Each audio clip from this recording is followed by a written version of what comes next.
les quiero presentar al doctor Víctor Corzo, y él ha llevado una serie de capítulos durante los últimos 10 o 15 años, si no estoy mal, doctor, para ver el tema precisamente migratorio en la parte, entre otras cosas, en el otorgar la nacionalidad a mexicanos por padres extranjeros, entre otros. Y tiene una serie, una colección de 3 artículos que van, 2 artículos en la revista del Mundo del Abogado, que seguramente nos podrá compartir, y el último que les mandé a ustedes para que pudieran tenerlo. Les iba a explicar yo, pero creo que el conocer a profesionales que sepan de la materia y que hayan estudiado y hayan investigado, así como les estoy pidiendo sus tareas y sus trabajos para su vida, me permití hacer comunicación hace un par de semanas con el doctor hasta que pudimos entablar comunicación antier para que nos explicara brevemente cuál es el porqué y cuál es la razón, la parte filosófica y la parte práctica de lo que significa el vínculo jurídico, político que otorga el Estado por un lado y que otro solicita como ser humano que nace y que le otorga el Estado esta nacionalidad para evitar la patria. Entonces, claro, muchas gracias a todos sus alumnos. Maestro Jaime, muchísimas gracias nuevamente por la invitación. Es un placer estar charlando el día de hoy con ustedes, especialmente sobre el artículo que el maestro Jaime les comentó, en la cual, bueno, efectivamente me he dado a la tarea de darle seguimiento a este fenómeno interesante, a esta evolución propiamente de algunos de los puntos esenciales que estamos viendo que constituyen al Estado. Si bien es cierto, podemos hablar de la nacionalidad como uno de los elementos medulares, como propiamente del ADN de cada uno de estos entes soberanos, se vuelve muy interesante analizarlo con una serie de transformaciones que estamos viendo hoy en día a nivel mundial, especialmente por lo que conocemos como el estado transicional. Pero bueno, enfocándome meramente a la nacionalidad, este es uno de los puntos más importantes, ya que justamente ataca a estos elementos esenciales del Estado, que sería propiamente la población permanente. Entonces, la nacionalidad en sí me interesó analizar esta, pues, justamente por las variables que estamos encontrando hoy en día, pero en específico para el caso mexicano, cómo esta ha ido sufriendo a partir de la concepción tradicional que hemos visto que surge a partir de la práctica internacional de varios siglos atrás, donde los que serían los súbditos, posteriormente las personas que protegen dentro de los reinos, pues veíamos que se le iba dando una acepción diferente hasta hoy en día propiamente ya abrazar el término del cual ha hablado la Corte Internacional de Justicia, en el caso Notebom, la Corte Permanente de Justicia Internacional, en el caso de decretos de nacionalidad en Marruecos y Tunisia, o la Corte Interamericana de Derechos Humanos, donde justamente nos van a hablar de un vínculo efectivo o un vínculo genuino. En otras palabras, la nacionalidad no es meramente un accidente geográfico, sino literalmente estamos hablando de algo ulterior. Una relación estrecha entre el Estado y el individuo. La Corte Interamericana de los Derechos Humanos nos va a hablar de un sentimiento de lealtad. Entonces, bueno, la problemática que estamos viendo hoy justamente en este mundo globalizado, donde la nacionalidad se ha vuelto una mercadería más, un objeto del cual cualquier persona con la cantidad suficiente puede inclusive llegar a comprar, y de aquí deriva la práctica moderna de lo que estamos viendo como las visas de oro, los pasaportes de oro, donde especialmente inversionistas en materia de inversión extranjera, pues están pudiendo comprar o acceder a las protecciones prerrogativas que anteriormente los estados otorgaban, justamente para aquellas personas que tradicionalmente, a través de los modos clásicos de transmisión de nacionalidad, pues podían obtener, ¿no? Que es justamente el ius sanguini y el ius soli. Entonces, vamos a ver que hoy en día, irónicamente, a contravención o a la inversa de lo que estamos viendo dentro de la comunidad internacional, el Estado mexicano empezó a modificar radicalmente la forma en la cual íbamos a tener esa transmisión de la nacionalidad. Ya tuvimos hace unos años ciertos amparos los cuales se promovieron ante el Poder Judicial, donde la comunidad mexicana en el extranjero, especialmente un caso de un connacional y sus hijos que ya residían desde hace varios años en Reino Unido, pues fue el que empezó con este litigio para tratar de transmitirle la nacionalidad a sus hijos, aún fuera de las limitantes que encontrábamos ya dentro del texto constitucional vigente en ese entonces. Como ustedes habrán visto, parte de esta transición que estamos teniendo dentro del sistema jurídico mexicano es una fuerte inclinación hacia la protección de los derechos humanos, pero aquí la problemática que tenemos, que es esta falacia nominal que conocemos como derechos humanos, bueno, literalmente, pues ya todo se puede englobar a lo que serían derechos humanos. Entonces, bueno, aquí vamos a tener prácticamente una tormenta perfecta, porque justamente en la coyuntura actual, donde tenemos la variable de derechos humanos, una agenda progresiva, la idea falsa de que es necesario proteger a la comunidad mexicana en el extranjero, e inclusive para poder llegar a eliminar cualquier posible escenario de una eventual apatridia, pues tenemos que todas esas variables se empiecen a incorporar dentro del litigio que se está realizando dentro de México, y aun cuando la Suprema Corte de Justicia de la Nación señaló que fue un exceso el haber reconocido por parte de los juzgados federales que se podía transmitir la nacionalidad mexicana al infinito y haber hecho el revire, pues tenemos que recientemente hubo una reforma constitucional donde no solamente se regresa a lo que había señalado la Suprema Corte, que estaba errado, sino literalmente ya queda perpetuado dentro del texto constitucional, haciendo hoy en día que la nacionalidad mexicana en el extranjero se pueda transmitir hacia el infinito. Entonces, si ustedes recuerdan que el vínculo genuino o el vínculo efectivo que debe de existir y que es propiamente lo que denominamos nacionalidad, pues va a evocar a una relación estrecha, a una relación de lealtad entre el Estado y el individuo, donde propiamente vemos una relación más cercana hacia un ente soberano que al resto, pues propiamente al transmitirla hacia el infinito, estamos jugando con las variables de que va a haber una multiplicidad de nacionalidades. Entonces, si el individuo nace en el extranjero, no tiene ningún vínculo con el Estado mexicano, no habla el idioma, no tiene la cultura, no tiene su lugar de residencia permanente en territorio nacional, tampoco tiene la sede de sus negocios en territorio nacional, no paga impuestos, no hizo el servicio militar dentro del territorio mexicano, no ejerce sus derechos políticos dentro de territorio nacional, pues difícilmente vamos a poder señalar que hay una vinculación entre la persona y el Estado. Bueno, aquí también vamos a tener otras variables, la cual muchas veces se confunde y no se logra propiamente entender cuál es el alcance de la nacionalidad, en el sentido de que es cierto, todos los estados, como son entes soberanos, van a ser todos poderosos, y en teoría, bajo la visión clásica del derecho internacional, significa que no va a haber una limitante al poder estatal. Esta es la visión clásica que vamos a encontrar codificada en la máxima parem parem non haber imperium, donde técnicamente el Estado tiene la capacidad de desplazar a cualquier autoridad extranjera, de ejercer actos dentro de su territorio permanente. Obviamente, esto bajo la visión moderna, justamente ustedes cuando lo ven en el caso Notemum, entre Guatemala versus Liechtenstein, pues tenemos que aquí la Corte Internacional de Justicia señala, claro, tú eres todopoderoso, pero aquí viene la pregunta. Todo lo que tenga vigencia al interior de un Estado automáticamente tiene efectos a nivel internacional, y obviamente la respuesta va a ser no. Entonces, eso se vuelve muy interesante justamente también porque ataca el corazón de la materia de derecho internacional privado cuando nos preguntamos cuáles son las teorías a través de las cuales se le va a dar validez a un acto jurídico realizado en el extranjero. Y ustedes, bueno, allá habrán visto la multiplicidad de teorías en la cual van a partir desde lo que sería la reciprocidad, el famoso comity, que se traduce en cortesía, hasta las teorías más modernas, donde estamos hablando de que se deben respetar los derechos humanos de las personas y estaríamos hablando del reconocimiento de los derechos adquiridos. Entonces, justamente esta misma pregunta viene a darse en este rubro y respecto a todos los demás aspectos que van a tocar la vida nacional. Como por ejemplo, otra de las contradicciones que ustedes pueden ver, que aun cuando un Estado señale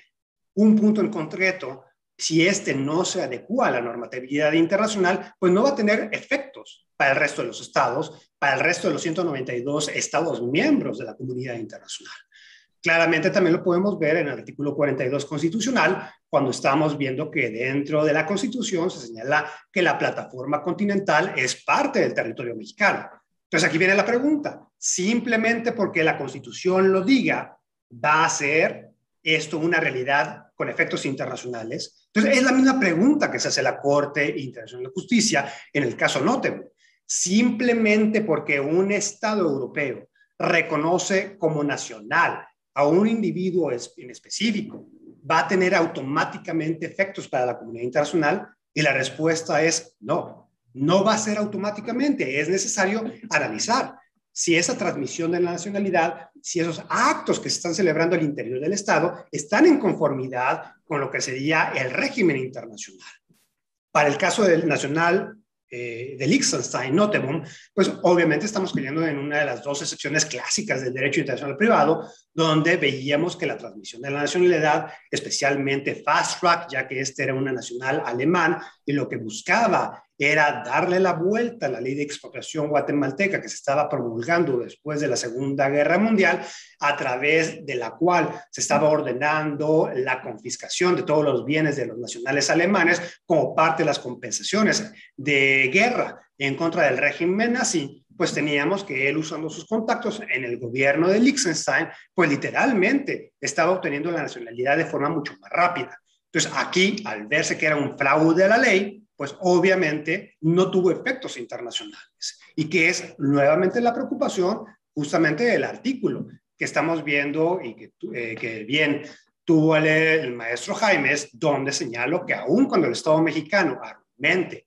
que es a favor de la comunidad mexicana en el extranjero para protegerla, no necesariamente este reconocimiento de la nacionalidad mexicana va a tener efectos prácticos para todos. En otras palabras, estaríamos hablando de una nacionalidad meramente simbólica porque no hay un vínculo genuino, un vínculo efectivo entre el Estado mexicano y ese individuo.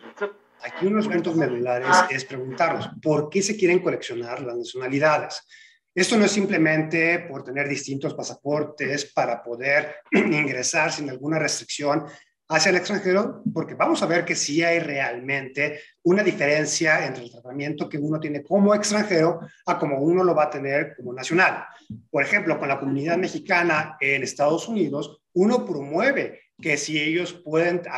accesar ya a la nacionalidad estadounidense, lo hagan. ¿Qué diferencia hay entre ser residente permanente y ser nacional estadounidense? Pues primero, si uno comete una conducta ilícita, la consecuencia lógico-jurídica inmediata no es automáticamente la remoción del territorio estadounidense, sino uno termina siendo procesado dentro del sistema penal estadounidense y no hay ninguna problemática adicional. Si uno es estadounidense, puede acceder a los créditos estudiantiles, uno puede transmitir su propiedad en Estados Unidos sin pagar un alto interés o una tasa alta de impuestos, y de igual forma puede hacer valer su voz en lo que serían las elecciones. Entonces, sí tenemos una distinción entre lo que sería la nacionalidad, al tratamiento que se le da a la misma, a cuando uno simplemente va a ser extranjero. Cuando uno es extranjero, pues técnicamente va a ser siempre invitado. Cuando es uno nacional, ya tiene el derecho, y justamente vemos una de las garantías principales que se dio o que se verificó su relevancia durante el tiempo de la pandemia, es la posibilidad de regresar sin una limitante al territorio de origen de uno.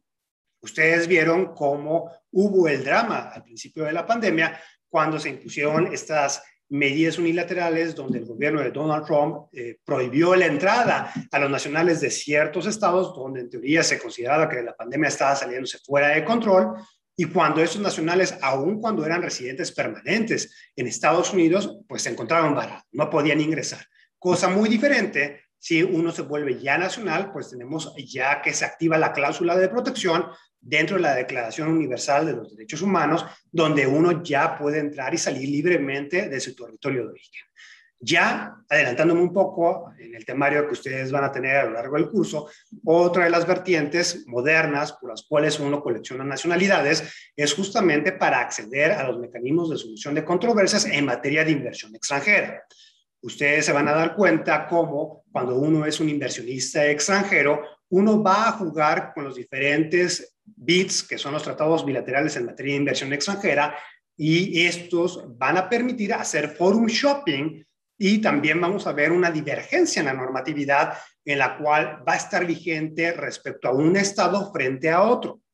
En otras palabras, también es una estrategia de litigio que los inversionistas extranjeros, cuando están reclamando una expropiación directa o indirecta de un ente soberano en particular, pues muchas veces para hacerle la vida de cuadritos al ente soberano, van a terminar disolviendo la empresa y al estar constituida la misma por varios accionistas de múltiples nacionalidades, tenemos que un litigio termina dividiéndose en una multiplicidad de litigios con diferentes fundamentos jurídicos, ya que el fundamento jurídico que va a estar vigente no va a ser el de la nacionalidad de la empresa, sino el de la nacionalidad de los inversionistas. Entonces, si ustedes tienen una pluralidad de inversiones, significa que diferentes tratados van a estar en vigencia, diferentes mecanismos de solución de controversias van a accionarse y de esta manera ustedes van a tener mayores prerrogativas que cualquier otra persona. Lo pueden ver ustedes en el TEMEC. En el TEMEC, en lo que sería la solución de controversias entre los canadienses y los estadounidenses, ya no hay acceso a ningún tribunal internacional, sino todas las disputas en materia de inversión extranjera va a desahogarse a través de sus cortes nacionales. En cambio, para México, las inversiones realizadas en México, considerando que Estados Unidos y Canadá señalaron que México todavía no tenía su poder judicial, el nivel de independencia, de imparcialidad que uno desearía para poder resolver estas disputas, pues justamente todavía siguen remanentes estos paneles internacionales donde el inversionista no es necesario que haga un agotamiento de los recursos locales, sino en cuanto haya una afectación a su inversión, hay la posibilidad de acceder a estas instancias internacionales para reclamar la afectación a su patrimonio. Entonces, la nacionalidad sí va a tener una importancia muy relevante hoy en día porque permite jugar con el forum shopping, también por las prerrogativas de protección que uno puede invocar respecto a su estado de origen. Aquí otra de las ramificaciones clásicas que tenemos de la nacionalidad va a ser la protección diplomática y la asistencia consular. La protección diplomática significa o es la figura clásica del derecho internacional con la cual el Estado hace suya la reclamación de un individuo en particular de su nacionalidad y presenta esta reclamación ante las autoridades internacionales. En otras palabras, bajo el régimen clásico del derecho internacional, como los individuos no se les reconoce el jus standi ni el locus standi a un tribunal internacional, era necesario que quien lo activara era su estado de origen. Entonces, ustedes habrán ya escuchado del caso Avena, cuando México demandó en representación de 51 nacionales mexicanos a Estados Unidos por habérsele violado el artículo 36 de la Convención de Viena sobre relaciones consulares, al no haber la notificación consular, posteriormente replicado el mismo, ahora pero a la inversa, cuando Francia,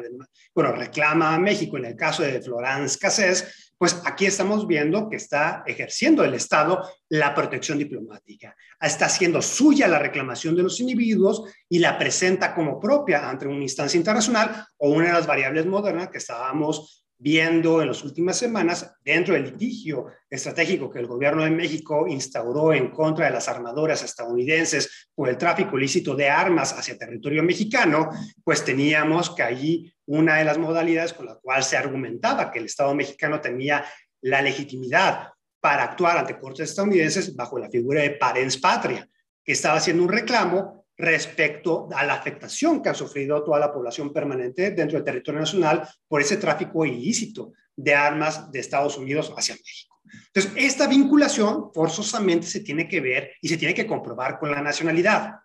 Cuando tenemos que alguien tiene dos o más nacionalidades, sí se va a hacer un examen para poder determinar con qué estado hay una cercanía ulterior del individuo para que ese Estado es quien propiamente haga la reclamación frente al tercero. De igual manera, de una manera mucho más pragmática, también veíamos como en la pandemia, cuando teníamos varios mexicanos varados en todo el mundo, porque justamente se habían cerrado las fronteras aéreas, las fronteras terrestres, y estaban imposibilitados a regresar al territorio nacional, ahí se ejerce la asistencia consular y el Estado mexicano le facilitó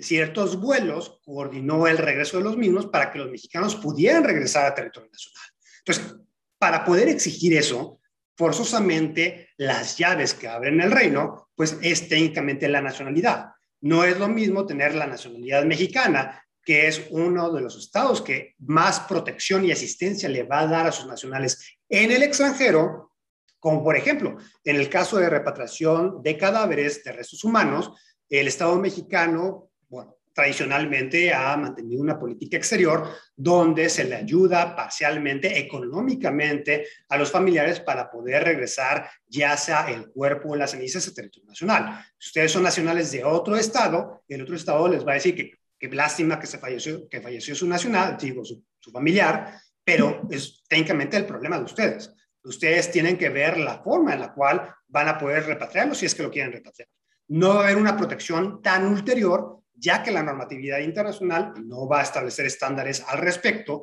sino cada estado le va a dar mayores prerrogativas, y de aquí viene el dicho de que cada pasaporte va a pesar de forma distinta a los demás.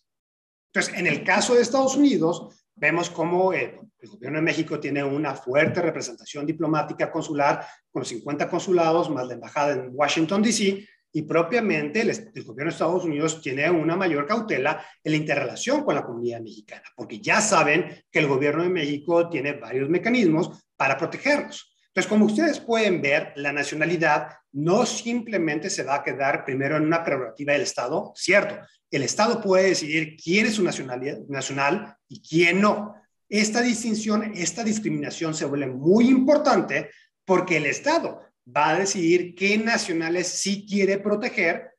qué nacionales extranjeros sí quiere proteger y cuáles no. Y ustedes lo están viendo estas semanas en lo que estamos viendo en medios de comunicación. Como por un lado, vemos como en el aeropuerto internacional de la Ciudad de México se le da la bienvenida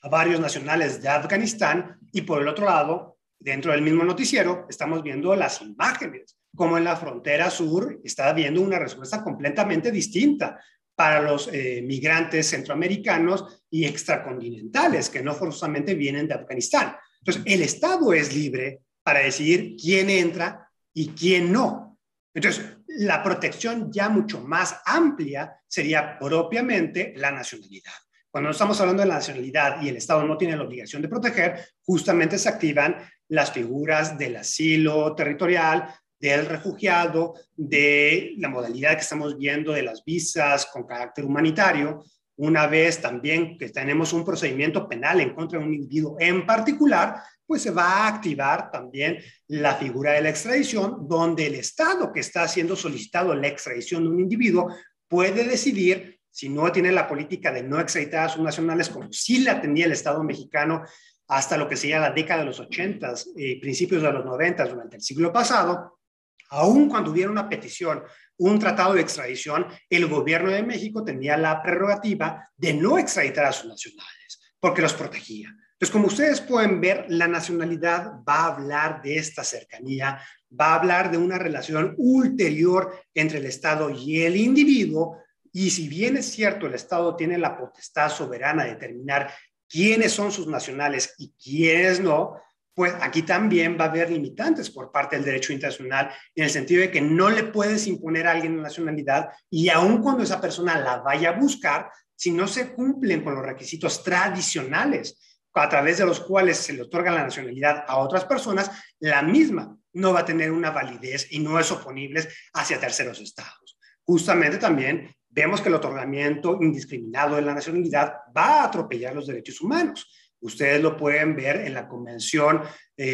para los Derechos de la Mujer, como también ya se empieza a prohibir esta transmisión automática simplemente con el matrimonio, donde automáticamente se le imponga una nacionalidad la cual quizás ella no quiera acceder, ¿no? Y justamente en algunas regiones del mundo es la gran problemática que encontramos cuando hay matrimonios entre una persona de otra parte del mundo, de esas regiones,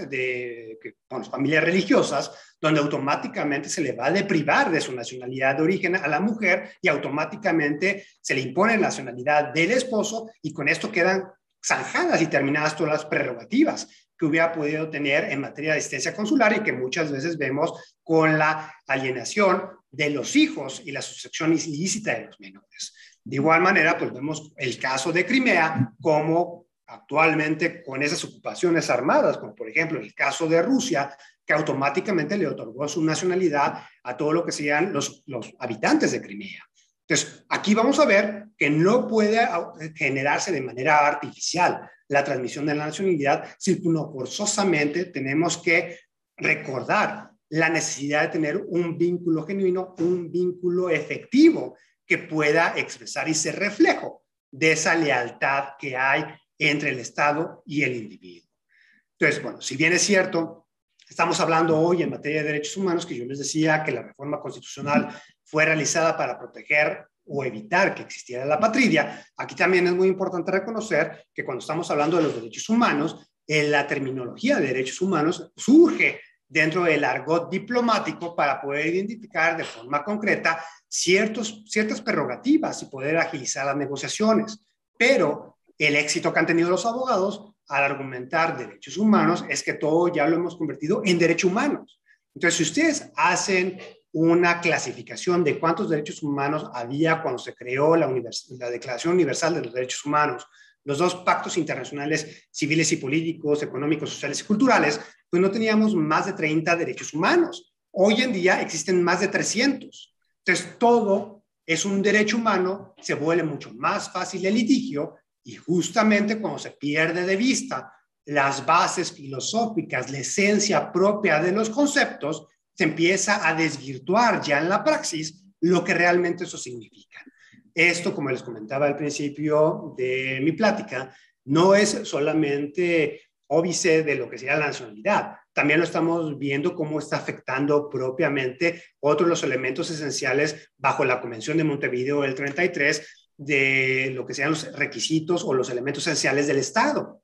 Por ejemplo, el territorio. El territorio también estamos viendo que se está interpretando de manera moderna y estamos teniendo otros ejercicios sociológicos en los cuales se argumenta que el territorio ya no es necesario entenderlo como lo entendemos hoy en día, que sería a lo mejor una interpretación laxa como lo estamos viendo en la nacionalidad, donde simplemente la otorga de forma discrecional. El territorio, tenemos algunos ejercicios como el Principado de Sealand, el Reino de Asgardia o las Repúblicas Errantes de Menda-Lerenda, donde los mismos van a interpretar de forma distinta que se entiende por territorio, lo que sea el Reino de Asgardia, se señalan que su territorio es un satélite que está orbitando alrededor de la Tierra, aun cuando estas personas se encuentren en la Tierra, se consideran como nacionales de ese satélite. Entonces, como no están delimitando qué es un territorio, bajo la Convención de Montevideo, pues todo puede ser territorio, ¿no? El Principado de Sealand es una plataforma a las afueras del Reino Unido, pero ya en alta mar. También la misma están señalando que es tierra de nadie y que ya fue apropiada por ciertas personas y venden su nacionalidad. O el famoso experimento de las Repúblicas Errantes de Menda-Lerenda,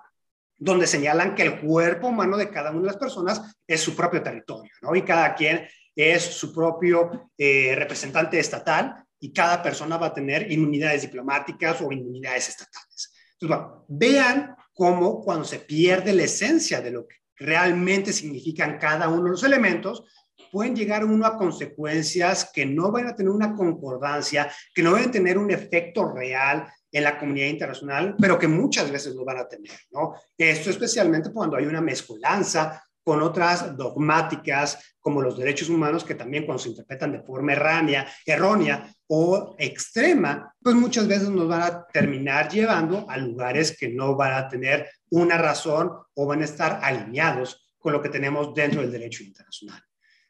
Maestro Jaimes, yo dejaría ahí mis comentarios por si alguien tuviera alguna pregunta.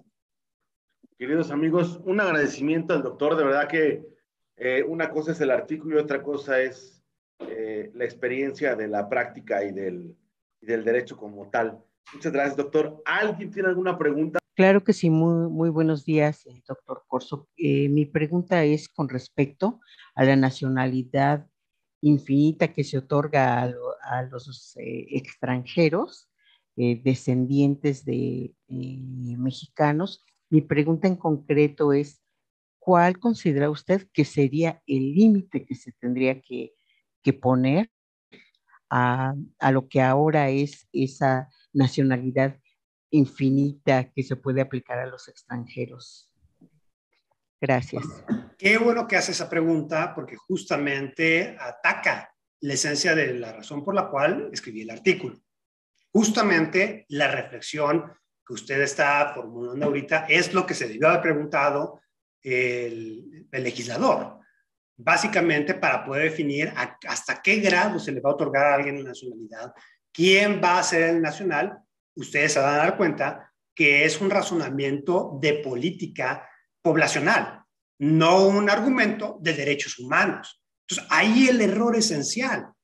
La nacionalidad mexicana se termina otorgando hoy en día bajo un argumento de derechos humanos, en el sentido, hay que proteger al mayor número de personas para que no se le violen sus derechos humanos. Pero no se está reflexionando realmente el aspecto poblacional, y aquí es justamente la razón por la cual tenemos que hacer una discriminación entre los conceptos que estemos abordando como abogados. No podemos a lo mejor estudiar una posición mercantil, un contrato mercantilista bajo una visión de derechos humanos, cuando propiamente estamos hablando de un acuerdo sinalagmático. Entonces, ese es el error esencial que estamos teniendo. La respuesta es, no importa qué limitante vamos a tener, siempre y cuando el aspecto poblacional es lo que hubiéramos reflexionado al respecto, en el sentido de que se siguiera permaneciendo ese vínculo genuino, este vínculo efectivo, y no simplemente decir nacionalidad mexicana para todos. Eso es lo equivocado,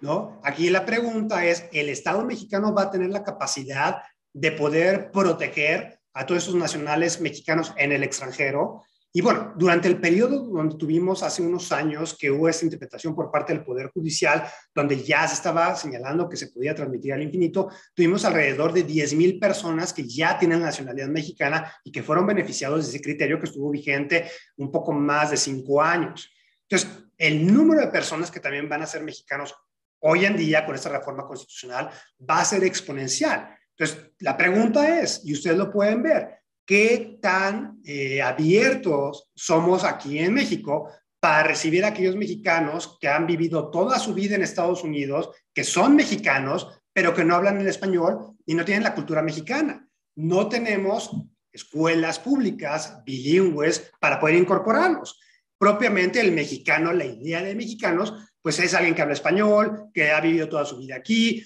que mantiene la misma cultura, etcétera. Entonces, si uno no tiene o no crea de forma artificial estas condiciones para darle la bienvenida a estos individuos, justamente va a existir la discriminación, y es donde propiamente estamos hablando de mexicanos de primera y mexicanos de segunda, de forma fáctica que está habiendo esta discriminación. Entonces, la pregunta que también tenemos que hacerlo, ¿el Estado mexicano va a tener la capacidad de absorber eventualmente a todos esos mexicanos que regresen a territorio nacional? La respuesta es no, y la respuesta es no porque no hubo una visión o un razonamiento respecto a política poblacional, que era justamente la materia por la cual se tiene que regular la materia de nacionalidad, y en cambio tuvimos una reforma que va a responder a cuestiones de derechos humanos que no tienen nada que ver con la esencia del tema. Interesantísima clase, derivado de sus investigaciones, praxis, no solo como docente, sino como abogado postulante. Y bueno, concluiría con que la última reflexión, ¿no? Como dice, no es nacionalidad para todos, ¿no? O sea, nacionalidad mexicana para todos, no. Esa conciencia, hay un porqué. Muchas gracias. Y es toda la orden para cualquier cosa. Si alguien tiene algún comentario más, no sé si se hacen aplausos aquí en Zoom. Aquí luego a veces sí, los doctores y los profesores, cuando estamos en los eventos, ponen sus palmitas, así como están poniéndolo. Y es muy difícil que un egresado de una universidad privada, como lo es el doctor o su servidor, esté en la Universidad Nacional. Pero para que alguna vez sienta este calor universitario de la UNAM, doctor, los que quieran, les pediría pues un Goya, ¿no? Entonces, 1, 2, 3. Goya. Goya. Cachunchunrara. Goya. Universidad. Así se escucha, doctor. Es muy difícil, de verdad. Y se lo digo por experiencia, el estar frente a alumnos dentro de la universidad como maestro en la Universidad Nacional. No sé si le ha tocado, si no, se hace bienvenido a esta facultad. Y si sí, pues revívalo con nosotros. Muchísimas gracias, maestro Jaime, por la invitación, y muchas gracias a todos. Muchas gracias, doctor. Gracias. Hasta luego. Gracias. Chao.